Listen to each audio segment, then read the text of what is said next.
All right, hello everyone. Welcome back.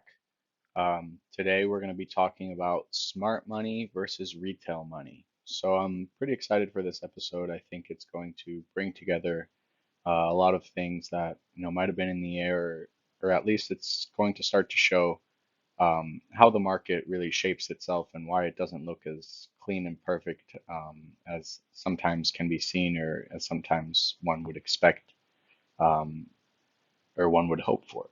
So let's take a look how the markets really work by looking at one of the main big players in the market. All right. So who are we calling smart money and who are we calling retail money? Those are our main market participants. Those are the the players in the market. So let's take a look at what they're made of. So first we have smart money. We're going to call these banks, institutions, many hedge funds, trading firms, people or institutions who have large capital at their availability in order to trade. So what would that look like? Think of it as that amount of money that they're trading per position or during the day, whatever. Well, how is that different from retail money? Well, first of all, retail money just refers to you and me, typical market speculators.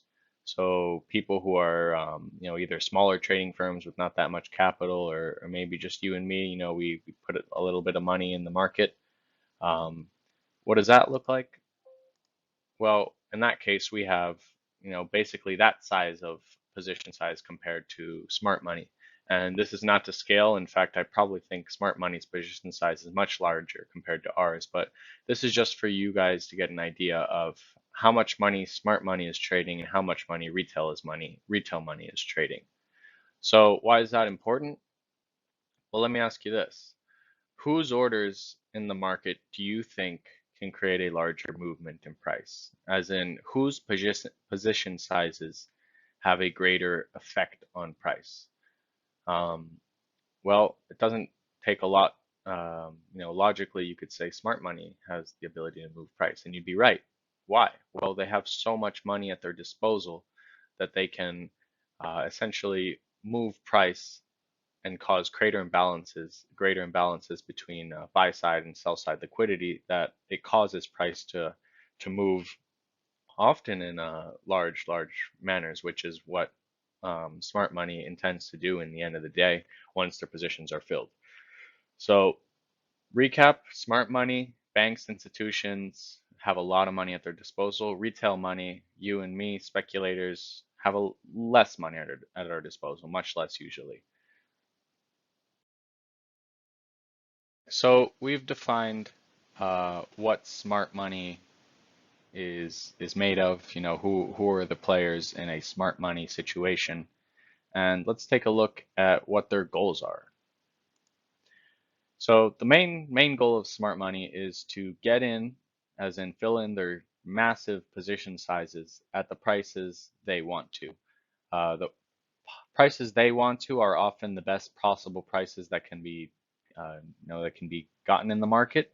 I guess not the best possible prices overall, but given the certain market conditions, smart money will know what the best possible prices, or at least the prices they want to get in at. They will know that ahead of time. And so, with that in mind, what are they trying to do? Well, when they want to fill in their position sizes, they want to make sure that retail money, also known as you and me, people who have, just market speculators who have little money in the market, they want to make sure everybody else is going the wrong way. So what does going the wrong way mean? Well, if smart money is selling, they want to make sure that retail is buying, um, and vice versa. So if smart money is buying, you want retail to be selling, and that just ensures maximum liquidity. Now, if that sounds a bit confusing, it's quite easy to explain. Let's take a look. So we have smart money sell orders and retail buy orders. Let's say we're at a current price of, 3 point something or whatever. Just we're at whatever current price we're at. And at that specific price, smart money wants to sell, and they want to sell a lot of positions. They want to put all this money into the market. Well, if they need to sell this amount, they need to ensure that there's enough buyers on the other side to take those positions. What does that mean? It means smart money needs to have lots of retail money buying in the same place that they're selling, because that way they can ensure there's a buyer for every sell order that they're placing. Otherwise, smart money is just going to sell this massive position, and maybe there's only one or two position sizes of buyers, and so price is going to shoot away. Sure, it's going to go lower, of course, but that doesn't help smart money because they only got in a little bit of a position size when they were trying to get this entire position size. So that's how smart money um, wants to do things, and it's often not as easy as it looks for them. They have to put their own work in. They have to make sure that everybody is going the wrong way. And next, we're going to find out how they do that. So the way smart money gets people going the wrong way, or at least gets their positions filled, is through market manipulation. So maybe some of you are familiar with that term. I've heard it before. But in essence, what that is about is smart money looking for stop losses and breakout traders. So what does that mean? It means that it's looking for places where if smart money is selling, it looks for places where many buy orders are going to be. So and we're going to call these liquidity pools. And we're going to look a little bit later on the charts at what this looks like, but think about it. Try to step away from the charts in this moment and think of it logically. Think of it, just as we're having a conversation about trading or the markets. Smart money is going to look for places where there's a lot of opposing orders to the ones they want to do. So often this type of move can be seen as a fake out, and we'll look at what that looks like. But after the market, after smart money gets in their positions and price starts to move away in the direction that they want it to, oftentimes their position size is complete and there's no one else on the other side of the trade, and so price makes large moves. And at that point, they don't care if people are going the wrong way, because at that point they're already in at the position, and if anything, they want people going in the same direction they are, because price will move more in the direction that they're looking for. So the main thing to remember is that smart money is looking for places where the opposing side of their orders will be. Now, I just put a little point here in point 4 where I say this is why trading is hard. And trading is hard because, anyone can get faked out. I can get faked out. You can get faked out. Really good traders can get faked out. It happens all the time. And that does not mean that you have a flawed strategy if you're trading price action and you get faked out. It's expected to happen. Again, trading is not about choosing the right entries and stuff like that, or not only about that, because you can be great at choosing right entries, but if your risk management is not good, it's very difficult to make money, because you can have all the right entries and all that stuff, but when you start losing, and a few losing trades here and there can do a lot more damage to you if your position sizing and your risk management is not up to speed. And so that's why I'm refraining away from trading. It's important to know that they're very completely different things from just knowing how to read price and knowing how to trade it correctly in order to be profitable. Just want to throw that out there for you guys who are looking to be traders. Just keep that in mind. It's quite different just to know what price is going to do versus how to trade it. And this is one of the reasons why, is because you can get faked out any day at any point in time, because maybe smart money needs to get more positions filled, and they will gladly take your stop loss because that's what they're trying to do. So, you have to be smart and have to know how to manage money to be a trader. Okay, so let's take a look at an example of a chart I made myself. This will be easier just for looking in the chart in the future. It takes out a lot of the noise. So let's say we have this. We have price ranging And ranging means that price is making equal highs and equal lows, or at least relatively equal highs and equal lows. They don't have to be exactly on the same price, but I'm showing it here just for reference, and it's easier to look at that way before we go into the actual markets. So I've marked these relative highs and relative lows. Those are important because retail logic uses them tremendously, as will we, but in a different way. So what do I mean? Well, let's say we have a scenario like this. We have price kind of within these bounds, and now it shoots below here, creates a low. And then after that, instead of continuing down, shoots above and breaks all these highs. So what's going on from a retail money perspective? What are they looking at in this chart and how are they acting upon it? Well, first we have support and resistance traders. These support and resistance traders, if they see the tops, the equal highs, they see them as resistance, and they see equal lows as support. So when they see these equal highs starting to accumulate, they start saying, okay, this is now a barrier to price. It should not break it. And so are going to decide to sell. And what are they going to do? They're going to sell right when price gets up in here because obviously these highs should hold and price is going to come up in here and keep going down. And where are they going to put their stop loss? Right there at that blue line. They're going to put it right above that high because they are sure price is going to come in here and continue lower because these highs are going to hold, and they're going to put their stop loss here, and that's going to be it. And remember, if they're selling here and they put a stop loss here, that's going to be a sell order. Sorry, it's going to be a buy order because they are selling here, and so the stop loss would be a buy order to make the position flat. So what's next? Then we have our supply and demand traders. What are supply and demand traders going to do?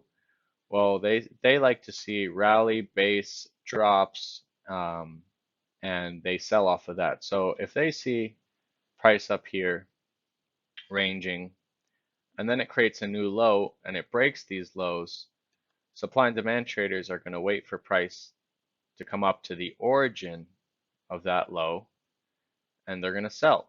So where are they going to sell? Same place as the support and resistance traders. They're going to sell when price gets back into here, and they're going to expect it to come down, especially because price has made a new low, breaking through this. So they're saying, okay, price is going to go down here. And again, where are they going to put their stop? Above this, right above the rally, the base, and the drop they're looking for. So again, stops here from support and resistance traders, and stops here from supply and demand traders. What's next? Then we have breakout traders. Breakout traders function a little bit different. The logic they use is equally flawed, but they just use a different direction in the market when they see highs and lows broken. So what are breakout traders going to do? They're going to see, again, similar how support and resistance traders see this as a barrier. Well, they're going to see price come down here and then break this barrier, break this line, and then they're going to start buying. Why? Because this barrier is now broken, price is going to keep going up. That's the retail logic of a breakout trader. Well, so they're buying right there. So again, what do we have right now? We have sell stops from support and resistance traders, which are buy orders. We have sell stops from supply and demand traders, which are buy orders. And we have buy orders from breakout traders who are all buying in here too. So right above these highs, what do we have? We have a gazillion buy orders. And the smart money knows that. And what are they going to do? Again, there's tons of buy orders in the market, and smart money is going to sell to them. Why? Because they need to fill a huge position size, and they need enough buy orders so they can sell to. What are they going to do? Bam! price sells off, takes everyone out. Remember, all the buy orders that were in here are now triggered, which means there are no orders usually to come and bring price back up. All the orders have been triggered, usually triggered on the way up, and price is shooting down. Now, in a similar way, we can see smart money acting right down here. What do? They bring price below relative equal lows. So we have our breakout traders selling. We have our support and resistance traders seeing this as support and they're buying. And we have supply and demand traders seeing this rally base drop as demand and they're buying too. So their stop losses are below this line. Price comes right up before here.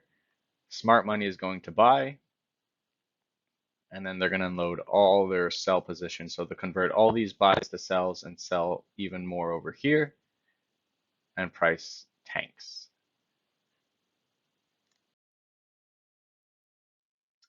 Now, I wanted to show an example using lines first because it's easier to see than sometimes checking out in the market.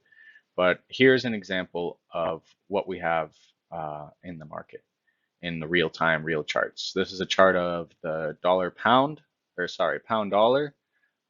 It's Forex symbol or currency. And we have liquidity pools above this high, right up in here, and a liquidity pool below this low. Now, notice first of all that these highs and lows aren't necessarily equal. And that's, it doesn't matter if they're equal or not, but they're relatively equal. You can see that they're kind of ranging in there, similar to here. And we can use, scale and larger time frame analysis to really see, which one of these lows and highs matters. But just let's assume now that you're taking my word for it, and these are the highs and the lows that are defining our liquidity pool. So what's happening here? We have our liquidity pool, below this low, and this low. So once it breaks into here, price is taking stops. It can go a little bit further. It doesn't have to go all the way here. It can go a little bit here. It's what you're looking at is for price to break through and start taking all the stop losses that are below here, here, and here. Once price comes below this, smart money is going to start buying from all the sellers that are available here, from stop losses, breakout traders, etc. And now price is going to go up, and it's going to start rallying like crazy. So what do you think people are going to start seeing after price makes a low and starts shooting up like crazy?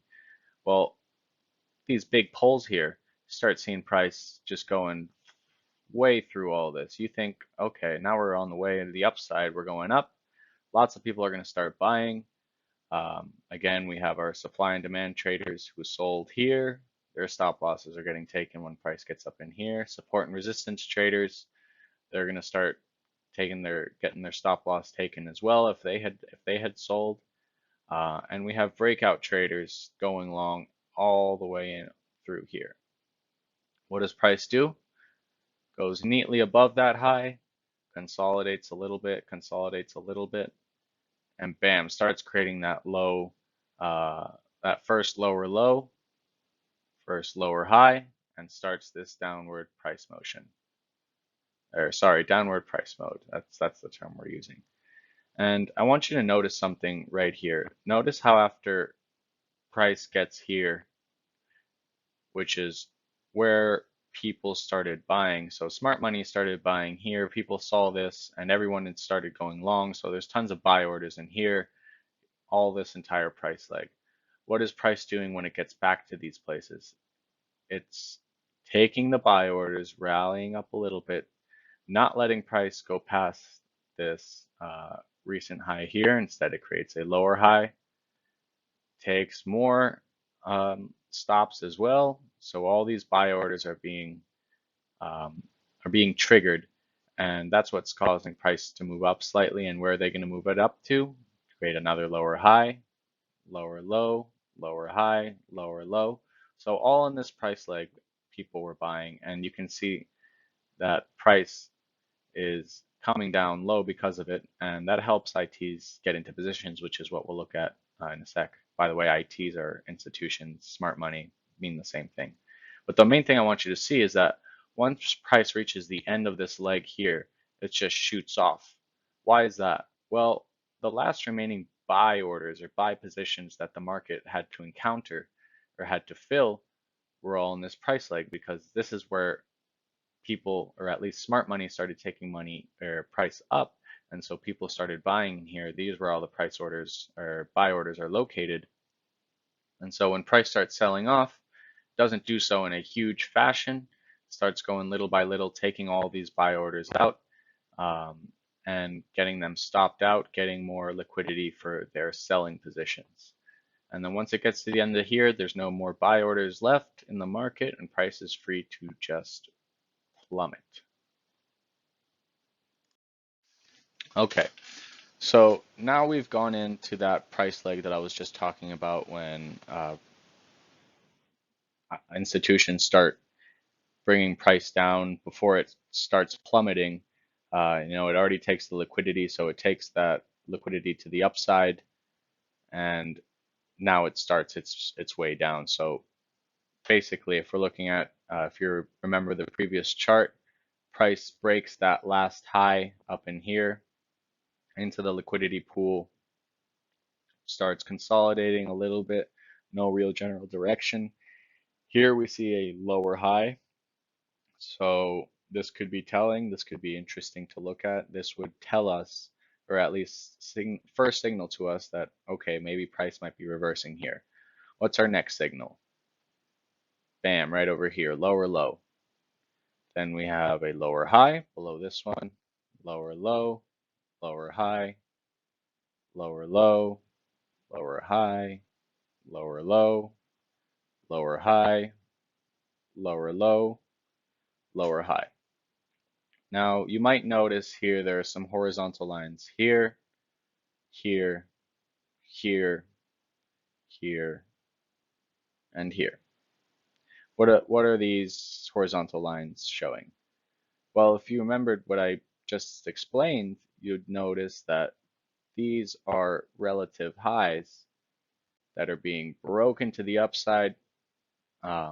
Stops are being taken, buy orders are being flooded into the market, and then it allows for institutions to start selling. So institutions, you can be said, are selling here, here, here, here, and here. Within this price mode, you start to see the same exact patterns we were looking at previously. So let's advance. So we have smart money selling there, as I just mentioned, there, there, there,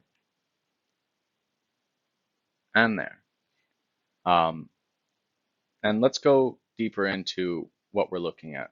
So to do that, first we gotta start setting up the highs, the lows. We have a lower high there, nicely, and a lower low. Notice that this first lower high takes away these highs that are just in the market, but still doesn't break the previous high. And that's what matters. That's what you have to look at, because if price is coming down here, tries to come back in, creates a lower low, many people might expect this to be the barrier of price, and now it's going low forever, but it doesn't.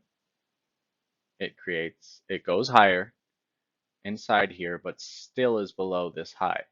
So as long as price is below this high, it still has the ability to come up in here and continue this mode, this downward pricing mode. So what do we have next? We have the lower low next, comes right up in here. Then we have a high. Now here's another example of why trading is so difficult. Let's say we're here. We see this lower low, we see price move up nicely, and then it starts shooting down. Many people, including myself, would start to see this as, okay, that's the end of the move up, and now we're coming back down to continue the mode. This is the lower high. This is what you would expect, but it doesn't. it comes right back down in here. Notice it doesn't break the lower low, so there's no continuation of mode yet. So once price starts getting here and starts coming right back up, this high right here isn't necessarily the lowest high because it didn't go down and create another lower low. We're still within the range, the bounds of this lower high and this lower low. We're looking for another lower high to be created between the lower low and the previous lower high. So we have a lower low, and we're looking for this. We're looking for a downside price mode to begin, and at the same time, you want it to be taking liquidity. So this is a perfect example of manipulation, one that most people would get stopped out on, even price action traders, which is all right. Everyone loses trades. It doesn't mean you're not a profitable trader. Just, maybe the market's got the best of you, or the ITs did what they're trying to do, which is to fake you out. So they take your stop loss here, still no downward price motion, go a little bit higher, and now they begin their price motion down, and they create a lower low down in here. So once we have this lower low created, we look to see for some highs to be broken, but we still want price to be below this lower high to continue the downside price mode. So what do? We're at the lower low. We wait for price to come up here. We have highs in here that could be broken. You could see that those were broken, brought price down, but price still wanted to get a better price, or the smart money still wanted to get a better price. A little more buying going on here. See it takes out these lows over here, so more liquidity available to take price even higher, and takes out this high. And then we start selling off again and create another lower low. Notice that this lower high is also lower than this lower high over here. So we're still maintaining this downside price mode, and then we're basically looking at the action within. We're looking at highs to be broken. So this high is broken, and price continues down and creates another lower low and lower high. So again, we have a lower low, some highs created before and after it, and then a move up, stops taken, still below this lower high, and now we start selling off, and at that point there is no space, or there is no remaining buy orders in the market for liquidity to push price up, and so price just sells off and starts going down. Notice how when price, after it breaks this lower low, or after it creates the lower low, or maybe during its creation, there's engineering of liquidity. Engineering of liquidity is manipulation being created. So highs and lows that are being created by institutions just to be broken in the future. So this high was created specifically with the idea of having it broken right up in here, and it continues. Similarly up in here, and it continues. These highs in here, engineered, up in here, and continues. And notice how they're all really tight. They're relatively equal. Lots of people would see this as an important barrier area. And while it is, they're looking at it the wrong way. You have to wait for price to take those stops and then see what it does, because maybe it breaks this barrier and does continue on. But if we're looking at the underlying narrative, which is us being in a larger scale, also known as 1 hour chart, downside price motion, then we can expect this to be a potential area for downside price mode to exist again. And it does, and creates another lower low and continues on and sells off. So I know that was a lot today. This might be pretty eye-opening to you, or might be confusing. Let me know in the comments what you thought about it. If there's anything that needs a little more clarification, or anything you'd like to know more about, and I'll do my best to help you out. But let's take a look at the conclusions for today.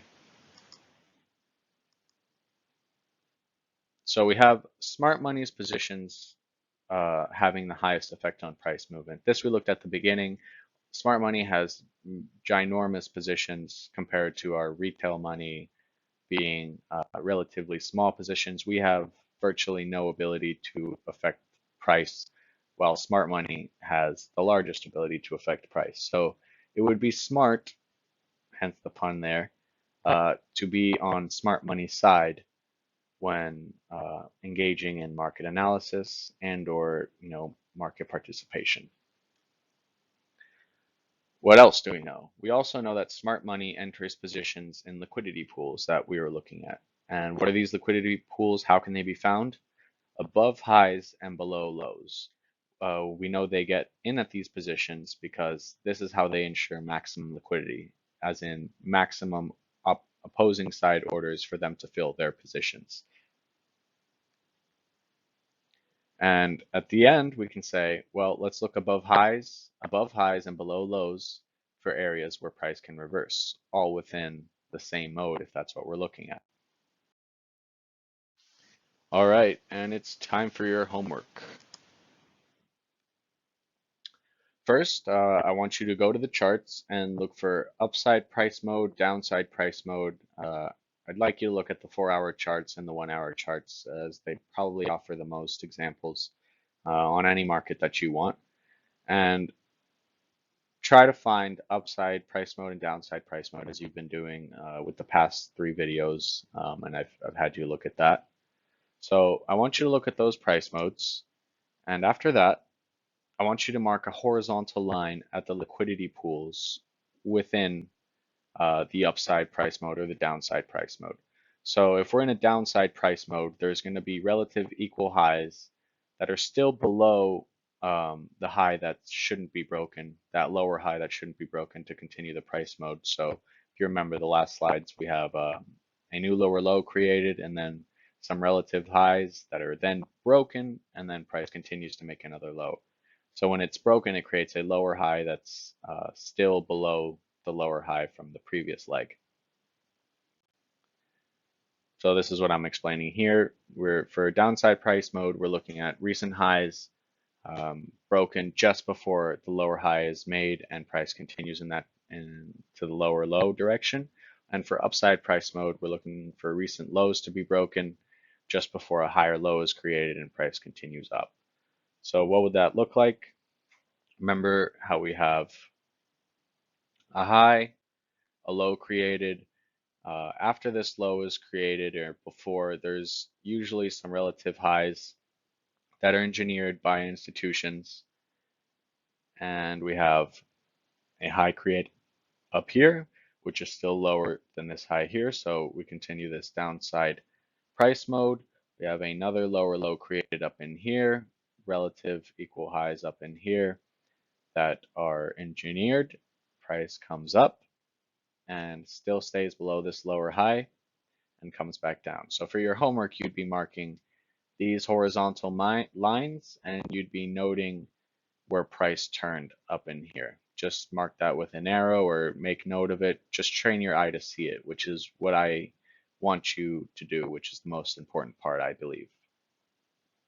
Similarly, for upside price motion, we have a low, we have a high, we have relative equal lows down here. Price comes below it, creates a higher low, and does the same over here. Relative lows, higher low, and continues up. You're going to start to see how often this happens when price is creating or making these moves. These fake outs are just all over the place. They happen every single day. And it's the only way that institutions and smart money can really get their positions filled. Otherwise, everyone would be going in the same direction as them and they couldn't get any positions filled.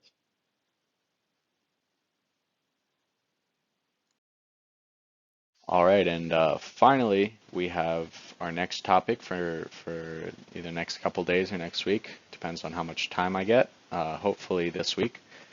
But we're going to look at turning points within a mode. So today we looked at turning points in the context or perspective of smart money versus retail money. And next time we talk, we're going to take a look at how to spot that, not only seeing the relative equal highs and relative equal lows, but also look for places within the price leg that move price down where you can expect that move to happen. All that would help is with more precision when you're expecting moves to happen. So we'll take a look at that. Hopefully it'll little by little start building your understanding of how price works within scales and within the mode that it's currently operating in. So I hope you enjoyed the video. Remember to like, comment, subscribe, send me some feedback, comments if you want to see more videos or have questions about anything. I'll do my best to get back to you, and I'll try to help out. If not, see you next time.